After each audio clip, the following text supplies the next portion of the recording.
Good day, my friends. I've been seeing a couple posts about people designing an atmosphere that inspires them in their office. So I thought I would give a quick little tour of what my design looks like and why I have included in my office what I have.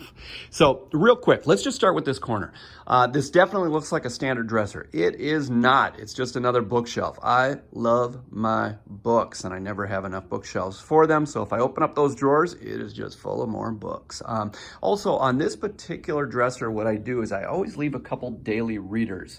I do definitely, most of the books that I'm going to read, they're going to take 3 to 8 hours to read.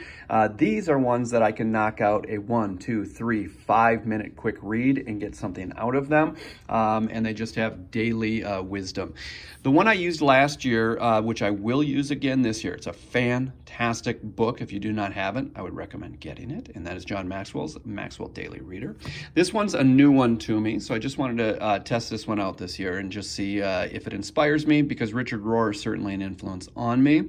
And that is Yes and Daily Meditations, Richard Rohr, and then the Bible. So those are my 3 daily readers. Now, let me show you my most important shelf, though. Of all the bookshelves I have, and I've got a few around here, and obviously the dresser behind me, this is the most important shelf.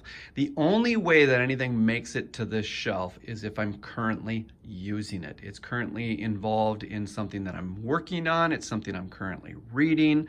And so this shelf changes on a regular basis. Now that's a lot of books to be using at one time, and I get that, but a lot of them are based around single themes. So right now I'm doing a deep dive into areas such as mindfulness, peace, happiness, contentment, joy, those types of things. So a lot of those books right now, you're going to notice in there's a ton of Thich Nhat Hanh. By the end of the week, there'll probably be about 10 Thich Nhat Hanh books in there. There's one, the Book of Joy with the Dalai Lama. So those types of things. Now, also if you look in there, you're pretty much always going to find some kind of Og Mandino. So I've got the 10 Scrolls in there right now, and then I've got the 4 Agreements, which is another book a lot of people hear me talk about. And then right now, I have a couple books designed around different coaching styles, because I'm kind of looking at a couple things and doing a study on that as well to put together a guide for people.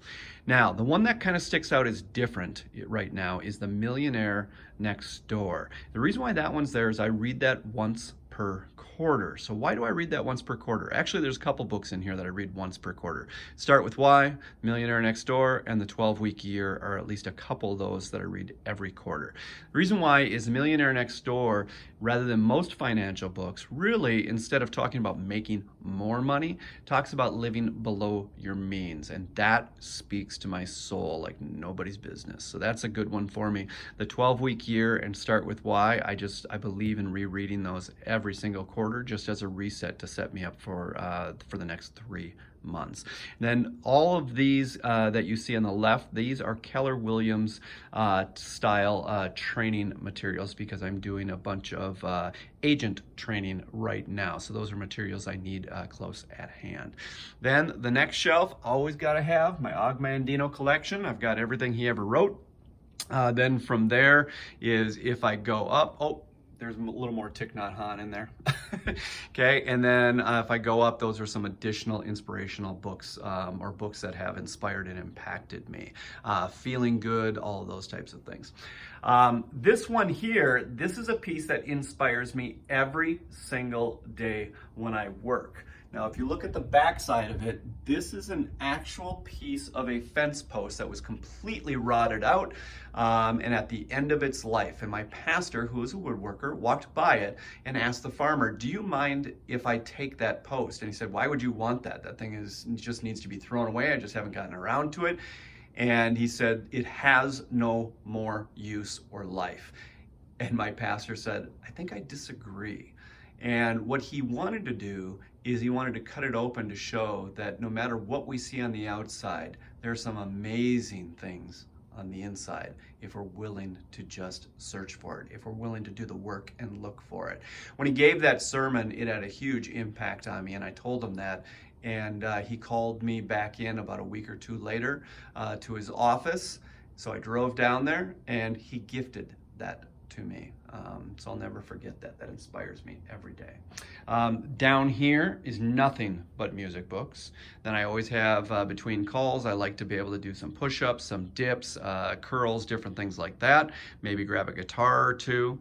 And then from there, my whiteboards. I love me some whiteboards, and I love a puppy.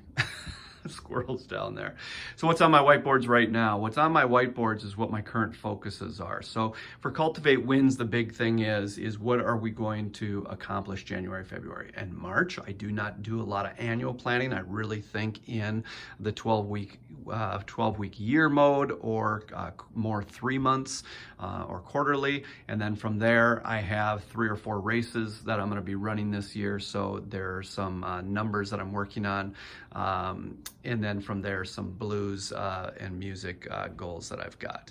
So anyways, that is, oh, I didn't even talk about the fact that I actually have a desk and I actually work. And that desk can be a standing desk or a sitting desk. But this is my world. This is my inspiration when I'm in the office every day. I don't care if I'm working. I don't care if I'm doing bills. I don't care if I am doing music. I don't care if I'm just sitting down and trying to read. This place inspires me. Hope that was interesting to someone, but be purposeful about your space. This, I'm crazy purposeful. Everything has a meaning in this office. Love you guys. See you, bye.